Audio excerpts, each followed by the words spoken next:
Telugu Anjaan release தள்ளி வைப்பு. தமிழக திரைப்படங்களில் சில முக்கிய நடிகர்கள் நடிக்கும் படங்கள் தெலுங்கில் தொடர்ச்சியாக டப்பிங் செய்யப்பட்டு வருகின்றன.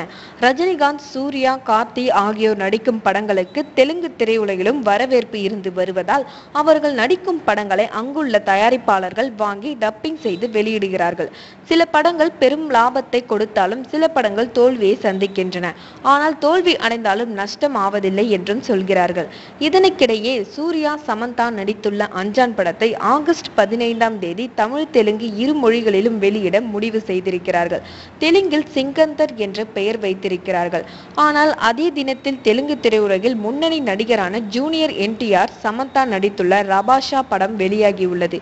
எனவே ரபாஷா படத்தில் ஒரு டப்பிங் படம் போட முடியாது என்பதால் அஞ்சான் படத்தின் தெலுங்கு டப்பிங்கான சிங்கந்தர் படம் ஒரு சில நாட்கள் கழித்தே அல்லது ஒரு வாரம் கழித்தோ வெளியிட முடிவு செய்துள்ளார்களாம். ஆனால் அதற்கு பின்னால் வேறு விவகாரம் உள்ளதாக பேசிக் கொள்கிறார்கள். சமீப காலமாக பல தமிழ் படங்களை தெலுங்கில் டப்பிங் செய்து ரிலீஸ் செய்வதை பல தெலுங்கு பட தயாரிப்பாளர்கள் எதிர்த்து வருகிறார்கள். தமிழில் வெளியான சில வாரங்கள் கழித்தே அந்த படங்களை வெளியிட வேண்டும் என்று எதிர்ப்பு குரல் எழுப்புகிறார்கள். ஒருவேளை தமிழில் அந்த படங்கள் தோல்வி அடைந்து விட்டால் தெலுங்கில் வெளியிட முடியாது, வரவேற்பும் கிடைக்காது என்பதே அதற்கு காரணம் என்கிறார்கள் தமிழ் பட தயாரிப்பாளர்கள். அஞ்சான் பேரை வச்சுட்டு அஞ்சலாமா?